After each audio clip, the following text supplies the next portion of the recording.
Hello everyone, स्वागत है ओबीजी की क्लास में। और अपन कंटिन्यू कर रहे हैं नेक्स्ट यूनिट को। पिछली क्लास में अपन ने कहाँ तक देखा था, जाइगोट का निर्माण हो गया था। और अपन नेक्स्ट यूनिट में पढ़ेंगे एम्ब्रियोलॉजी या फिर फीटल डेवलपमेंट। तो एक टॉपिक इससे पहले आता है गेस्टेशन एज क्या होती है या फीटल एज क्या होती है। देन उसके बाद में अपन जो फीटल डेवलपमेंट है उसको डिस्कस करेंगे। ठीक है, तो गेस्टेशन एज क्या होती है एंड फीटल एज क्या होती है। गेस्टेशन एज क्या होती है, इससे पहले आपसे मेरा एक क्वेश्चन है कि क्या एक फीमेल में मेंस्ट्रुअल साइकिल आए बिना वो प्रेग्नेंट हो सकती है। तो आपका आंसर होगा नहीं। जब तक साइकिल नहीं आएगा तब तक वो प्रेग्नेंट नहीं हो सकती, क्योंकि साइकिल आएगा तो 14वें दिन ओव्यूलेशन होगा, ओव्यूलेशन होगा तो सेकेंडरी oocyte रिलीज होगा, देन फर्टिलाइजेशन होगा और प्रेगनेंसी हो सकती है। ठीक है, तो जब तक साइकिल नहीं आएगा तब तक एक फीमेल प्रेग्नेंट नहीं हो सकती। मतलब गेस्टेशन एज को देख रहे हैं अपन। फर्स्ट डे पर साइकिल स्टार्ट हुई, देन 14 डे पर क्या हुआ, ओवुलेशन हुआ और ये साइकिल एंड हो गई। मतलब ये साइकिल क्या है, आइडियल ड्यूरेशन है 28 डेज की। तो 14 डेज पर क्या हो रहा है, यहां पर ओवुलेशन हो रहा है। ठीक है, ओवुलेशन होगा तो यहां पर सेकेंडरी oocyte रिलीज होगा, सेकेंडरी oocyte रिलीज होगा तो दोनों क्या करेंगे, स्पर्म एंड ये secondary oocyte, spermatozoa and secondary oocyte जब मिलेंगे, मेल मिलाप करेंगे तो वो क्या करेंगे, फर्टिलाइजेशन होगा, फर्टिलाइजेशन होगा तो प्रेगनेंसी होगी। ये रामायण होगी यहां पर। ठीक है, तो मतलब जब तक साइकिल नहीं आएगा तब तक एक फीमेल प्रेग्नेंट नहीं हो सकती। साइकिल आएगा तो 14वें दिन ये कहानी होगी। ठीक है, तो मैं बोल सकता हूं जो 14वां दिन होगा वो प्रेगनेंसी का फर्स्ट डे होगा। फिर से सुने, जो प्रेगनेंसी का फर्स्ट डे कौन सा माना जाएगा, तो साइकिल का 14वां दिन होगा जो प्रेगनेंसी का फर्स्ट डे होगा। ठीक है, अब यहां पर है जो गेस्टेशन एज टोटल कितनी होती है, टोटल ड्यूरेशन कितनी होती है गेस्टेशन एज की। गेस्टेशन एज की टोटल ड्यूरेशन होती है 40 वीक। कितनी होती है, 40 वीक। ठीक है, यहां पर एक है गेस्टेशन एज, एक है foetal age. Gestation age and foetal age में एक बात की लड़ाई हमेशा चलती रहती है, क्या कि मैं 2 वीक बड़ा, 2 वीक छोटा, तू 2 वीक छोटा। मतलब इनके अंदर डिफरेंस है 2 वीक का। गेस्टेशन एज 2 वीक बड़ी होती है, फीटल एज 2 वीक छोटी होती है। गेस्टेशन एज 2 वीक बड़ी होती है, क्यों होती है, एंड फीटल एज 2 वीक छोटी होती है, क्यों होती है, देखते हैं अपन। इसके लिए भी वही कंसेप्ट, फर्स्ट डे साइकिल आया, 14 डे पर क्या हुआ, ओवुलेशन हुआ, देन सेकेंडरी oocyte और इसने स्पर्मेटोजोआ ने क्या किया, मेल मिलाप किया और फर्टिलाइजेशन हुआ और प्रेगनेंसी हो गई। ठीक है, ये आइडियल ड्यूरेशन हो गई साइकिल की। तो यहां पर क्या हो रही है, प्रेगनेंसी हो रही है। ठीक है, वही सेम कंसेप्ट यहां पे भी। तो जो फीटल एज क्या बोलता है कि यहां से आगे का ड्यूरेशन होगा वो काउंट होगा इसके अंदर। फीटल एज के अंदर क्या काउंट होगा, जो शुरुआती जो 2 वीक होंगे ओव्यूलेशन से पहले वाले वो काउंट नहीं होंगे, जबकि गेस्टेशन एज के अंदर 2 वीक हैं ये काउंट होंगे। फिर से सुने, गेस्टेशन एज के अंदर ये शुरुआती 2 वीक हैं ओव्यूलेशन से पहले वाले, वो काउंट होंगे। क्यों हो रहे हैं, क्योंकि जब तक साइकिल नहीं आएगा तब तक ये कंडीशन नहीं होगी। और फीटल एज के लिए ये 2 वीक है जो काउंट नहीं होंगे। यहां पर तो काउंट हो रहे हैं, यहां पर नहीं हो रहे। और जो फीटल एज होती है उसकी टोटल ड्यूरेशन कितनी होती है, फीटल एज की टोटल ड्यूरेशन होती है 38 वीक, क्योंकि यहां से क्या हो रहा है, यहां पर 2 वीक ज्यादा है, यहां पर 2 वीक कम है। ठीक है, नेक्स्ट, इस फीटल एज को ही बोलते हैं post conception age.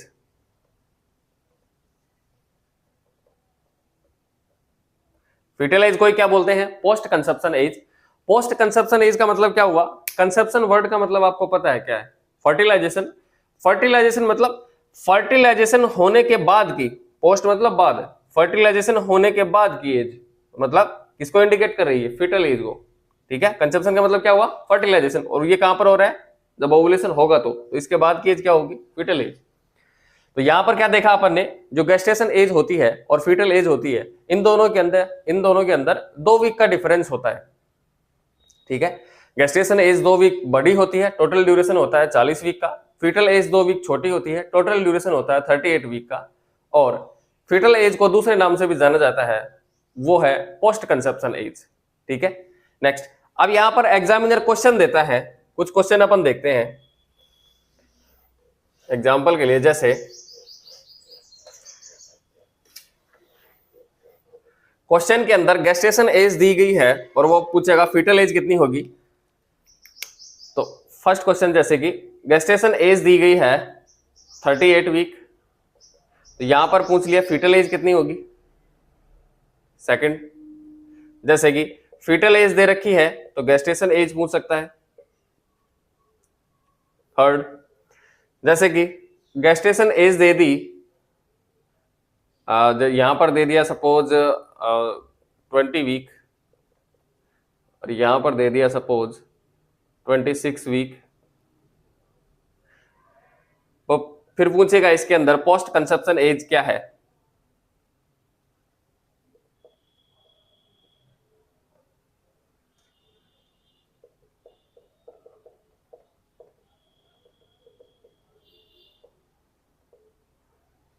Post conception as क्या है। नेक्स्ट, जैसे कि पोस्ट कंसेप्शन एज दे दी उसने 34 वीक, फिर पूछेगा वो गेस्टेशन एज कितनी होगी। ठीक है, ऐसे क्वेश्चन देता है एग्जामिनर। जैसे कि यदि इनके अंदर डिफरेंस कितना होता है, 2 वीक का होता है, क्या 2 वीक बड़ी या 2 वीक छोटी। तो यहां पर गेस्टेशन एज दिया हुआ है 38 वीक का, तो फीटल एज पूछा है, फीटल एज क्या होती है, 2 वीक छोटी होती है, तो यहां पर आंसर क्या जाएगा 36 वीक। यहां पर दिया हुआ फीटल एज दी हुई है 20 वीक, गेस्टेशन एज कितनी होगी, गेस्टेशन एज 2 वीक बड़ी होती है, तो यहां पर कितनी होगी 22 वीक। ठीक है, यहां पर है गेस्टेशन एज दिया हुआ है 26 वीक और पोस्ट कंसेप्शन एज पूछा है, तो पोस्ट कंसेप्शन एज कितनी होगी यहां पर, क्योंकि पोस्ट कंसेप्शन एज क्या होती है, 2 वीक छोटी होती है, तो ये होगी 24 वीक। ठीक है, यहां पर पोस्ट कंसेप्शन एज दिया हुआ है 34 वीक और गेस्टेशन एज पूछ रहा है, मतलब 2 वीक क्या होगी ज्यादा होगा इसके अंदर, ये होगा 36 वीक। ठीक है, मतलब इनके अंदर 2 वीक का डिफरेंस है। ठीक है, ऐसे क्वेश्चन एग्जामिनर पुट करता है। नेक्स्ट, जो गेस्टेशन एज होती है, जो गेस्टेशन एज को क्लासिफाई किया गया है, कैसे क्लासिफाई किया गया है वो देखें आप।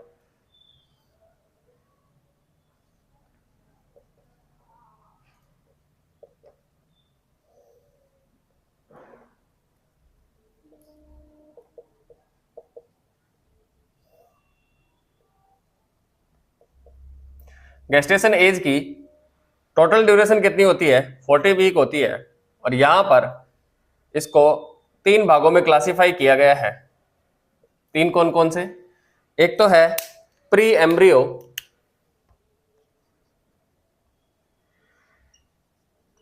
एक है एम्ब्रियो, एक है फीटस। ठीक है, ये है गेस्टेशन एज। इसी के साथ ये है गेस्टेशन एज, इसी के साथ अपन देखते हैं फीटल एज को। इसको अपन, ये है फर्स्ट डे, साइकिल का फर्स्ट डे है, ये 14 डे और ये है 28 डे। आपने को यहां पर समझना है, जो गेस्टेशन एज है उसको क्लासिफाई किया गया है, या इसके 3 पोर्शन है, क्लासिफाई किया गया है या इसके कितने पोर्शन है, 3 पोर्शन है। First pre embryo, embryo and foetus. यहां पर क्वेश्चन आता है कि एम्ब्रियो की गेस्टेशन एज कितनी होगी, रेंज में पूछ सकता है या टोटल ड्यूरेशन में पूछ सकता है। फीटस की रेंज कितनी होगी गेस्टेशन एज की, देन प्री एम्ब्रियो की गेस्टेशन एज की रेंज कितनी होगी, ऐसे क्वेश्चन यहां पर पूछ सकता है एग्जामिनर। तो यहां पर क्या होता है, फर्स्ट 0 से और 2 वीक तक, मतलब ये क्या हुआ, यहां पर ओवुलेशन हो रहा है। ठीक है, 0 से 2 वीक तक, ये टोटल ड्यूरेशन कितनी हुई 2 वीक की। इस मतलब 2 वीक की टोटल ड्यूरेशन किसकी हो रही है, प्री एम्ब्रियो की, या मैं बोल सकता हूं प्री एम्ब्रियो के लिए गेस्टेशन एज की रेंज कितनी होगी 0 से 2 वीक की। नेक्स्ट 2 से और 10 वीक, 2 से 10 वीक तक की ड्यूरेशन किसकी होगी रेंज के अंदर देखे तो अपन एम्ब्रियो की, और ये टोटल ड्यूरेशन कितनी हो रही है 8 वीक की। टोटल ड्यूरेशन कितनी है 8 वीक की। ठीक है, नेक्स्ट फीटस फीटस की जो गेस्टेशन एज होगी वो कितनी होगी 10 से 40 वीक। टोटल ड्यूरेशन कितनी हो रही है 30 वीक की। ठीक है, तो यहां पर 3 भागों में क्लासिफाई किया गया है गेस्टेशन एज को। फर्स्ट है pre embryo, embryo and foetus. इसके लिए गेस्टेशन एज की रेंज कितनी होगी, वो होगी 0 से 2 वीक। इसके लिए कितनी होगी, 2 से 10 वीक। और इसके लिए 10 से 40 वीक। यहां पर टोटल ड्यूरेशन पूछे तो कितनी होगी, ये 8 वीक होगी। ठीक है। इसके अलावा यहां पर एक क्वेश्चन और आता है कि ओव्यूलर पीरियड का ड्यूरेशन कितना होता है, ये कितने टाइम का होता है ओव्यूलर पीरियड, क्या होता है ओव्यूलर पीरियड, वो अपन देखते हैं। ओव्यूलेशन के बाद में, मतलब मैं बोल सकता हूं ओव्यूलेशन के बाद में जो 2 वीक होंगे, उस टाइम पीरियड को किसके अंदर इंक्लूड किया गया है, ओव्यूलर पीरियड के अंदर। सपोज यहां पर है 4 वीक, तो जो ये ड्यूरेशन होगी, ये ड्यूरेशन किसकी होगी, ओव्यूलर पीरियड की।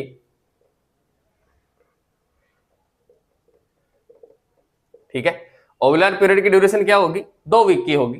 नेक्स्ट अपने को देखना है फीटल एज, और यहां पर लिखा है डेज के अंदर, तो यहां पर क्या हो रहा है, ओव्यूलेशन हो रहा है। यह क्या है, ओव्यूलेशन यहां पर हो रहा है। ये किसको इंडिकेट कर रहा है, आगे फीटल एज को इंडिकेट कर रहा है। और यही ड्यूरेशन किसकी होगी, 2 वीक की ड्यूरेशन हो गई है, तो ये ड्यूरेशन किसको बोल सकते हैं अपन, ओव्यूलर पीरियड को।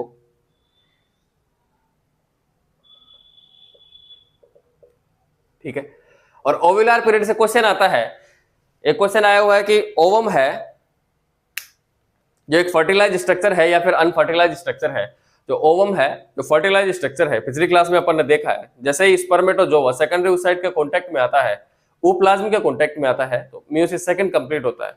और फिर किसका निर्माण होता है, ओवम का निर्माण होता है। ठीक है। और वो कुछ टाइम के लिए होता है, उसके बाद में वो जाइगोट के अंदर चेंज हो जाता है। तो यहां पर क्वेश्चन आया है किससे, ओवम से। ओवम फर्टिलाइज स्ट्रक्चर है या फिर अनफर्टिलाइज स्ट्रक्चर है, तो वो फर्टिलाइज स्ट्रक्चर है। जो ओव्यूलर पीरियड है उसका ड्यूरेशन कितना होता है, 2 वीक का होता है। कितने वीक का होता है, 2 वीक का होता है, या इसी को मैं बोल सकता हूं 2 वीक पोस्ट कंसेप्शन एज, क्योंकि यहां पर जो कंसेप्शन हो रहा है, फर्टिलाइजेशन हो रहा है, उसके बाद का ड्यूरेशन है। तो 2 वीक पोस्ट कंसेप्शन एज किसकी होगी, ओव्यूलर पीरियड की होगी। ठीक है।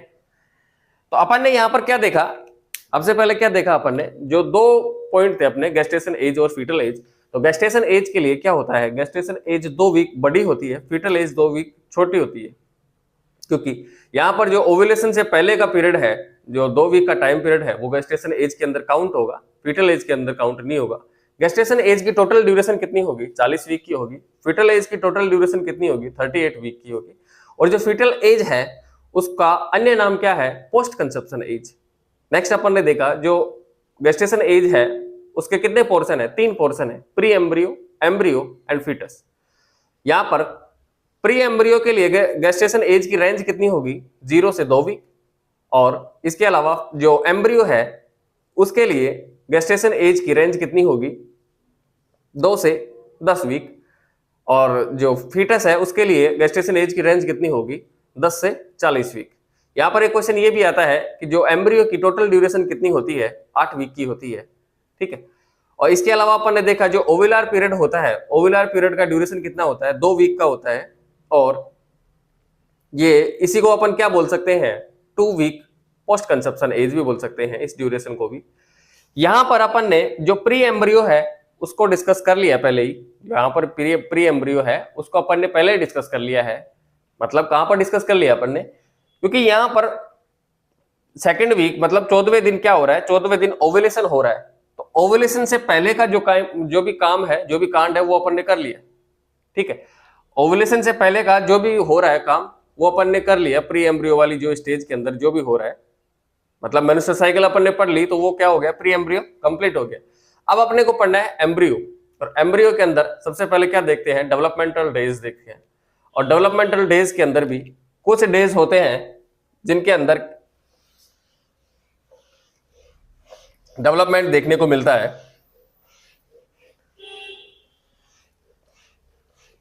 वो अपन डिस्कस करेंगे यहां पे। अब अपना नेक्स्ट टॉपिक डेवलपमेंटल डेज।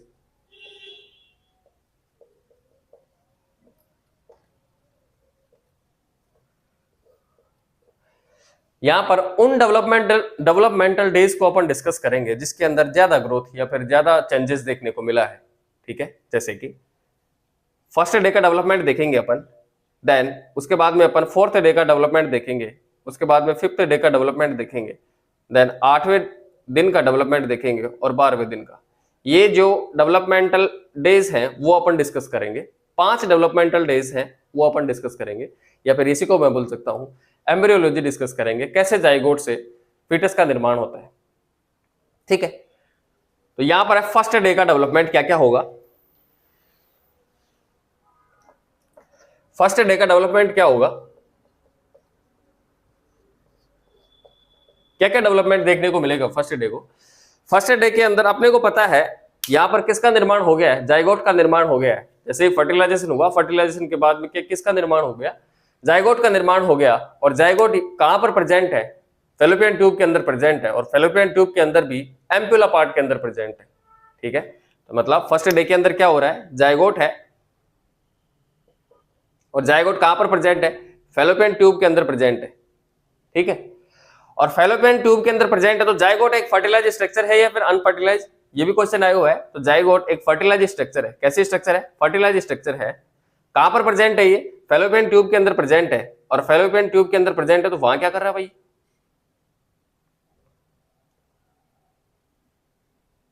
ठीक है, कहां पर प्रेजेंट है, फैलोपियन ट्यूब के अंदर प्रेजेंट है।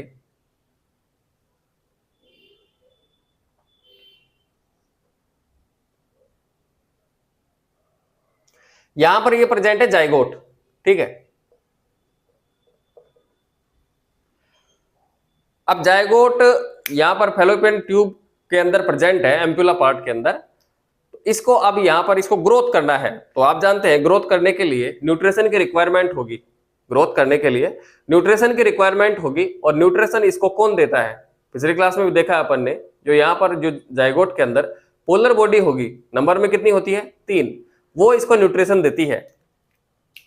एक तो इसको न्यूट्रिशन कौन देती है, एक तो देगी पोलर बॉडी, इसके अलावा ये जो फैलोपियन ट्यूब की इनर लेयर होती है, इस इनर लेयर पर 2 प्रकार की सेल पाई जाती है। क्या होती है, 2 प्रकार की सेल पाई जाती है। एक तो होती है सीलेटेड, एक होती है नॉन सीलेटेड। जो सीलेटेड सेल होती है वो क्या करती है, मूवमेंट में हेल्प करवाती है, इस स्ट्रक्चर के मूवमेंट में हेल्प करवाती है। लेकिन जो नॉन सीलेटेड सेल होती है, जैसे कि पैग सेल, जो न्यूट्रिशन देने का काम करती है, तो यहां पर क्या प्रेजेंट है, नॉन सीलेटेड सेल जो प्रेजेंट है वो इस जाइगोट को क्या करेगी, न्यूट्रिशन देगी। कौन सी सेल, पैग सेल। तो इसको न्यूट्रिशन कौन दे रहा है, जाइगोट को, न्यूट्रिशन जाइगोट को दे रहा है। एक तो पोलर बॉडी देगी, और पोलर बॉडी नंबर में कितनी होती है, 3 होती है, और पैग सेल, ये दोनों क्या करती है, इस जाइगोट को न्यूट्रिशन देगी। ठीक है, देन इस जाइगोट के अंदर क्या होगा, डिवीजन होगा, या मैं बोल सकता हूं क्लीवेज होगा, फर्स्ट क्लीवेज होगा। तो ये है जाइगोट, इसके अंदर डिवीजन होगा, तो किस स्ट्रक्चर का निर्माण होगा, वो होगी ब्लास्टोमियर। और ब्लास्टोमियर होती है जो 2 सेल स्ट्रक्चर होती है। कैसी होती है, 2 सेल स्ट्रक्चर होती है। ठीक है, क्या देखा अपन ने, जो जाइगोट होता है, इस जाइगोट के अंदर फर्स्ट डिवीजन होगा, या इसी को मैं बोल सकता हूं फर्स्ट क्लीवेज होगा। तो यहां पर कौन सा डिवीजन देखने को मिलेगा, माइटोसिस डिवीजन देखने को मिलेगा। माइटोसिस क्यों देखने को मिलेगा, क्योंकि जब अपन गैमेटोजेनेसिस देख रहे थे, वहां पर अपन एक फॉर्मेट देखा था, मतलब सेल डिवीजन का ब्रीफ रिवीजन देखा था अपन ने। वहां पर क्या था कि जब गैमेटोजेनेसिस होगी अपनी बॉडी के अंदर, जहां पर भी जब गैमेटोजेनेसिस होगी, तो वहां पर ओनली मियोसिस देखने को मिलेगा, इसके अलावा पूरी बॉडी के अंदर माइटोसिस देखने को मिलेगा। तो यहाँ पर डिवीजन कौन सा होगा, माइटोसिस डिवीजन होगा, और समसूत्री विभाजन होगा। तो यहाँ पर कितने कोशिका बनेगी, 2 सेल स्ट्रक्चर बनेगी, और इस स्ट्रक्चर को क्या बोलेंगे, ब्लास्टोमियर। अब इस डिवीजन होने में, इस डिवीजन के होने में कितना टाइम लगेगा, 24 से 30 घंटा। फर्स्ट क्लीवेज या फर्स्ट डिवीजन होने में कितना टाइम लगेगा, 24 से 30 घंटा लगेगा। ये था फर्स्ट डे का डेवलपमेंट। फर्स्ट डे के डेवलपमेंट के अंदर अपन ने क्या क्या देखा, फर्स्ट डे के डेवलपमेंट में अपन ने देखा कि जो जाइगोट है, जो फैलोपियन ट्यूब के एम्पुला पार्ट के अंदर प्रेजेंट है, और वहां पर इसको जो पोलर बॉडी है और जो पैग सेल है वो इसको न्यूट्रिशन देती है, और इसके अलावा इसके अंदर फर्स्ट डिवीजन पाया जाता है, फर्स्ट माइटोसिस डिवीजन देखने को मिलेगा। तो 2 सेल स्ट्रक्चर का निर्माण होगा और उसका नाम होता है ब्लास्टोमियर, और इस डिवीजन के अंदर ड्यूरेशन 24 से 30 घंटे का टाइम लगता है। ठीक है, तो ये है फर्स्ट डे का डेवलपमेंट।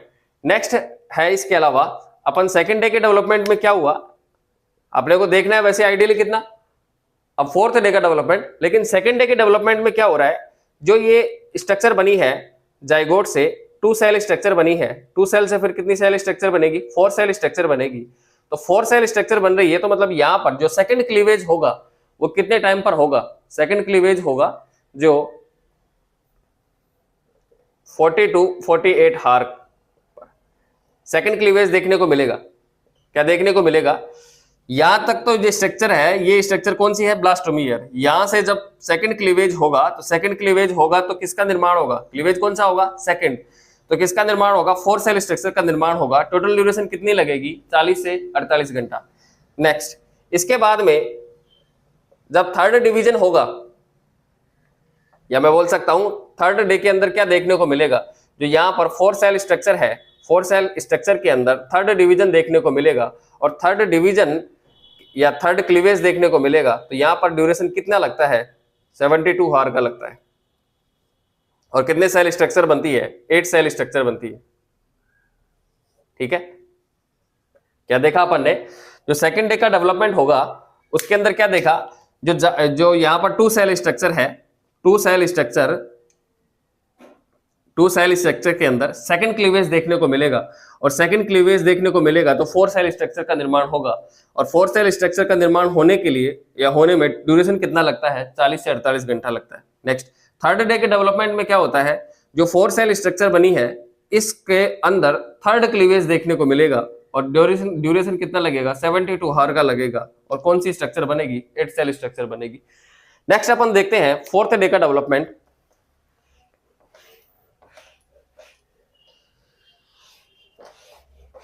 फोर्थ डे के डेवलपमेंट में अपने को क्या देखने को मिलेगा,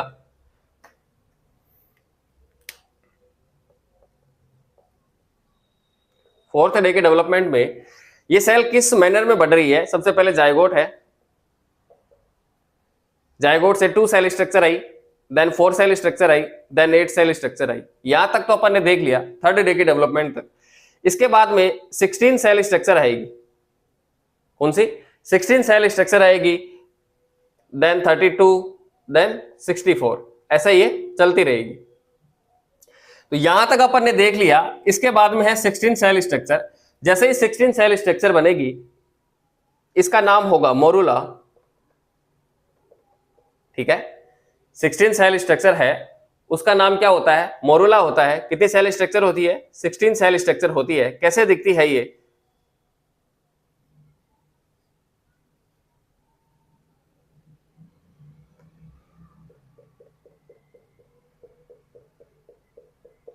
ठीक है, ये है मोरुला के स्ट्रक्चर, और ये क्या है, 16 सेल स्ट्रक्चर है। तो मोरुला बनने में कितना ड्यूरेशन लगता है, 96 आवर लगता है। लगभग कितना, 96 घंटे लगते हैं मोरुला बनने के अंदर। अभी से पहले अपन ने क्या देखा, जो मोरुला होगा वो एक 16 सेल स्ट्रक्चर है, या मैं बोल सकता हूं 16 सेल स्ट्रक्चर बनेगी, उसी को अपन बोलते हैं मोरुला। और मोरुला बनने में कितना समय लगता है, लगभग 96 घंटा लगता है। और कैसी स्ट्रक्चर होती है ये अपन ने देख ली। नेक्स्ट, इस स्ट्रक्चर को क्या बोलते हैं, या किसकी तरह दिखाई देती है, ये मेलबेरी की तरह दिखाई देती है। जो मोरुला है वो किसकी तरह दिखाई देता है, मेलबेरी की तरह, या अपन सामान्य होता है इसको क्या बोलते हैं, सहतूत की तरह। ठीक है, तो यहां पर क्या देखा, जो मोरुला है जो मेलबेरी के स्ट्रक्चर के समान या मेलबेरी के समान दिखाई देती है। और अब यहां पर जो मोरुला है वो प्रेजेंट कहां पर होता है, फैलोपियन ट्यूब के अंदर प्रेजेंट होता है। कहां पर प्रेजेंट होता है, फैलोपियन ट्यूब के अंदर प्रेजेंट होगा। ये है मोरुला। मोरुला कहां पर प्रेजेंट है, फैलोपियन ट्यूब के अंदर प्रेजेंट है। और आप जानते हैं फैलोपियन ट्यूब के इनर लेयर में, फैलोपियन ट्यूब की इनर लेयर में 2 प्रकार की सेल पाई जाती है, एक तो सीलेटेड सेल, एक non ciliated cell. Non ciliated cell क्या करती है, न्यूट्रिशन देने का काम करती है, जबकि सीलेटेड सेल क्या करती है, मूवमेंट में हेल्प करवाती है। जैसे ही जाइगोट का निर्माण हुआ, जाइगोट से फिर 2 सेल स्ट्रक्चर आई, 4 सेल स्ट्रक्चर आई, देन मोरुला आया, मतलब 16 सेल स्ट्रक्चर आई। तो ये यूटेराइन कैविटी की तरफ जाएगा धीरे धीरे। तो यूटेराइन कैविटी की तरफ जाने के लिए जो यहाँ पर जो फैलोपियन ट्यूब के इनर लेयर है वहां पर जो सीलेटेड सेल पाई जाती है वो इसकी हेल्प करवाती है, मतलब मोरुला के मूवमेंट के लिए जिम्मेदार है क्या, सीलेटेड जो सेल पाई जाती है इनर लेयर पर वो, ठीक है, किस डायरेक्शन में करेगी, यूटेराइन कैविटी की तरफ वो क्या करवाएगी, मूवमेंट करवाएगी। सपोज यहां पर सीलिया है, उसका मूवमेंट यूटेराइन कैविटी की तरफ ना होकर या तो मूवमेंट नहीं हो या फिर अपोजिट डायरेक्शन में मूवमेंट हो, तो वहां पर जो मोरुला होगा वो यूटेराइन कैविटी के अंदर नहीं आ पाएगा, और इस प्रकार की प्रेगनेंसी को बोलते हैं एक्टोपिक प्रेगनेंसी। तो नॉर्मल कंडीशन में क्या होना चाहिए, जो सीलिया का मूवमेंट है वो यूटेराइन कैविटी की तरफ होना चाहिए। जैसे ही यूटेराइन कैविटी की तरफ होगा तो ये जो स्ट्रक्चर बनी है वो किस डायरेक्शन में मूवमेंट करेगी, यूटेराइन कैविटी की तरफ। तो यहां पर अपन ने क्या देखा, जो यूटेराइन कैविटी की तरफ धीरे धीरे मोरुला मूवमेंट करेगा। और इसके अलावा एक फैक्टर और जिम्मेदार है, जैसे जैसे सेल का नंबर बढ़ रहा है तो न्यूट्रिशन की डिमांड भी बढ़ रही है। तो न्यूट्रिशन की डिमांड को फुलफिल करने के लिए इसका मूवमेंट किसकी तरफ होता है, यूटेराइन कैविटी की तरफ। तो जो मोरुला है, मोरुला यूटेराइन कैविटी की तरफ क्यों आता है, दो चीजों की वजह से आता है। एक तो जो सीलेटेड सेल होती है उसकी वजह से, सीलिया के मूवमेंट की वजह से, दूसरा न्यूट्रिशन की डिमांड को फुलफिल करने के लिए। तो मतलब जो यहां पर ये मूवमेंट हो रहा है, मूवमेंट किसके लिए हो रहा है, एक तो न्यूट्रिशन के लिए,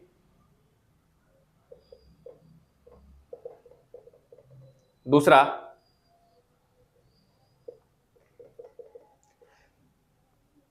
यहां पर जो सीलिया है वो क्या करते हैं, इसको मूवमेंट करवाते हैं। तो यहां पर एक क्वेश्चन और आता है, एग्जामिनर एक क्वेश्चन और पूछता है कि जैसे ही मोरुला यूटेराइन कैविटी की तरफ मूवमेंट करता है उस समय मोरुला के अंदर कितनी सेल स्ट्रक्चर होती है, कितने सेल पाई जाती है। तो आप सुने, जैसे जैसे मोरुला यूटेराइन कैविटी की तरफ मूवमेंट करेगा वो एक या दो डिवीजन और कर लेता है। एक या दो डिवीजन और करेगा, मतलब यहां पर तो ये है मोरुला, यदि एक या दो डिवीजन इसने और किया तो ये 32 सेल स्ट्रक्चर या फिर 64 सेल स्ट्रक्चर बन सकती है। तो अपन रेंज में देखते हैं, जैसे जैसे मतलब ये यूटेराइन कैविटी की तरफ मूवमेंट करेगा, तो यहां पर इस क्वेश्चन को अपन रेंज में देखें तो ये कितने सेल स्ट्रक्चर होगी, 16 to 64 सेल स्ट्रक्चर होगी मोरुला यहां पर। क्योंकि यहां पर मोरुला ने पता नहीं एक डिवीजन किया है या दो डिवीजन किया है, इसीलिए अपन ने क्या किया है, रेंज में देखा है। तो ये है फोर्थ डे का डेवलपमेंट। और फोर्थ डे के डेवलपमेंट में अपन ने क्या क्या देखा, कितने पॉइंट देखे। फर्स्ट पॉइंट, सेल किस मैनर में डिवाइड हो रही है, इंक्रीज हो रही है, जाइगोट से 2 cell structure, 4 cell structure, then 8 cell structure और इसके बाद में 16 सेल स्ट्रक्चर बनी। इस 16 सेल स्ट्रक्चर को क्या बोलते हैं, मोरुला बोलते हैं। इस 16 सेल स्ट्रक्चर को बनने में कितना टाइम लगा, 96 आवर लगे। और इस 16 सेल स्ट्रक्चर की स्ट्रक्चर कैसी होगी, किसके समान होती है, मेलबेरी के समान होती है। नेक्स्ट, दो पॉइंट इसके अलावा और है क्या, कि ये मूवमेंट यूटेराइन कैविटी की तरफ क्यों करता है। एक तो वहां पर जो प्रेजेंट है, फैलोपियन ट्यूब के इनर लेयर के अंदर प्रेजेंट है सीलिया, उसकी वजह से। देन इसके अलावा न्यूट्रिशन की डिमांड को फुलफिल करने के लिए ये यूटेराइन कैविटी की तरफ मूवमेंट करता है। और इसके अलावा एक पॉइंट और बचा है, वो क्या है कि क्यों यूटेराइन कैविटी की तरफ, मतलब ये जो मोरुला है यूटेराइन कैविटी की तरफ मूवमेंट करता है, तो कितनी सेल स्ट्रक्चर होती है उस समय ये। तो आपको पता है कि वो एक या दो डिवीजन और कर लेता है। तो अपन रेंज में देखते हैं, अपने को पता नहीं एक डिवीजन किया है या दो डिवीजन किया है। नॉर्मली कितनी सेल स्ट्रक्चर है, 16 सेल स्ट्रक्चर है। पता नहीं एक किया है तो वो होगी 32 सेल स्ट्रक्चर, यदि दो किया है तो 64 सेल स्ट्रक्चर। इसीलिए अपन रेंज में देखा है क्या, 16 to 64 सेल स्ट्रक्चर बनेगी ये, ठीक है। इसके अलावा नेक्स्ट है फिफ्थ डे का डेवलपमेंट, जो अपन नेक्स्ट क्लास में देखेंगे। आज के लिए इतना ही, थैंक यू।